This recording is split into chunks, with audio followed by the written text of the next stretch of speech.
আসসালামু আলাইকুম ওয়ারাহমাতুল্লাহ। আজকের কালচক্র 24-এর বিশেষ আয়োজন ইসলামিক আলোচনা। আমাদের সাথে রয়েছেন বিশিষ্ট ইসলামী চিন্তক, প্রখ্যাত আলেমে দ্বীন মাওলানা মোহাম্মদ নুরুল আফসার ভূঁইয়া। তিনি বর্তমানে খাগড়াছড়ি ক্যান্টনমেন্টের আনসার ব্যাটালিয়ন হেডকোয়ার্টার জামে মসজিদের সম্মানিত খতিব এবং আলামিন বাড়িয়া এম এ হক মাদ্রাসা, রহমতনগর গঞ্জপাড়া, খাগড়াছড়ি সদরের প্রধান মুয়াল্লিম। এর আগে তিনি চট্টগ্রামের হালিশহর দরবারে আজম কমপ্লেক্স হজরত শাইখ বজল আহমদ আল কাদেরী রাহা হাফেজিয়া মাদ্রাসার শিক্ষক হিসেবে দায়িত্ব পালন করেছেন।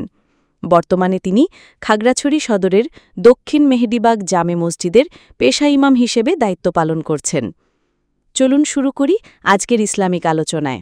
দর্শক, যে বিষয় নিয়ে আজকে আপনাদের সামনে কথা বলবো, প্রথমত স্মরণ রাখতে হবে আমরা মুসলিম এবং আমাদের একটি সংবিধান রয়েছে।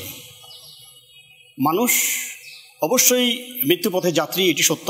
সেই কথাটা দমে দমে আমাদেরকে স্মরণ রাখতে হবে। এজন্য এমন কিছু কর্ম আমাদেরকে প্রতি মুহূর্তে আল্লাহ রব্বুল আলমিনের সান্নিধ্যে যাওয়া এবং আল্লাহর জান্নাতে মেহমান হয়ে যাওয়ার জন্য আমাদের যাওয়ার পথটুকু, মৃত্যুর পথটুকু, জান্নাতের পথটুকু সহজ করে দেয় এমন কিছু কর্ম রয়েছে। যেমন যে কাজগুলো প্রতিনিয়তই কিছুক্ষণ পর পর আমাদেরকে করতে হয়। একটি কাজ হচ্ছে ধরুন খাবার গ্রহণ করা, পানি পান করা, খাবার গ্রহণ করা। এই কাজগুলো কিছুক্ষণ পরপরই আমাদেরকে করতে হয়। তো আজকে খাবার গ্রহণ কিভাবে করলে এই খাবার গ্রহণের দ্বারাই আমি লাভবান হতে পারি, এবং যেভাবে খাবার গ্রহণ করার দ্বারাই আপনার ক্ষতি থেকে বাঁচার সম্ভাবনা রয়েছে, সেই বিষয়গুলো নিয়ে আলোচনা করব খুবই সংক্ষিপ্ত আকারে। প্রিয় বন্ধুগণ, রসুল করিম রউফুর রহিম সাল্লাল্লাহু আলাইহি সাল্লামের কিছু সুন্নাহ রয়েছে খাবার গ্রহণ করার আগে।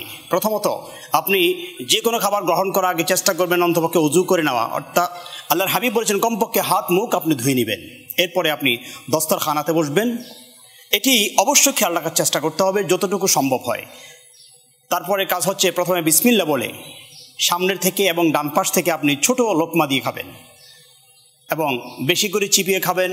খাবার গ্রহণের পরে মাঝে মাঝে আলহামদুলিল্লাহ পাঠ করবেন এবং মাঝে মাঝে আপনি আঙ্গুলগুলো চেটে খাবেন। যদি কোনো খাবার পড়ে যায় সেই খাবারটা নিচ থেকে তুলে খাবেন।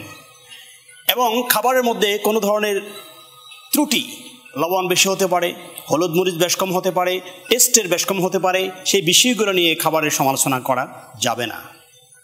এবং আমাদেরকে খেয়াল রাখতে হবে আমরা যখন আল্লাহর নিয়ামত গ্রহণ করি, নিয়ামত এই খাবার যদি পড়ে যায় সেটা আমাদেরকে অবশ্যই তুলে সেই খাবার খেতে হবে।